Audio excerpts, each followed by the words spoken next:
నాకు అపజయాలు వచ్చి వచ్చి వచ్చి వచ్చి విసికెత్తిపోయాను. నాకు వాటమి నాకు ఎప్పుడూ కొత్త కాదు.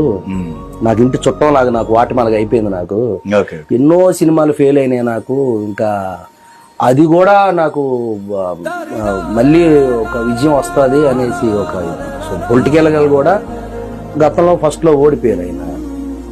ఆయనకి అలవాటు అయింది. రేపు ఓడిపోయినా గెలిచినా ఆయనకి పెద్ద ఇదే ఉండదు, కానీ గెలాలి. ఆయన ఈసారి గెలాలి. ఎందుకంటే అపజయాలు వస్తున్నాయంటే విజయం వస్తుందనే దానికి సంకేతం. కరెక్ట్. దానికి ముందు నిలబడ్డాడే ఆయనకి విజయమే. ఇంకా విజయం అంటే ఇంకా అపజయం కూడా భయపడుతుంది ఆయన చూసి.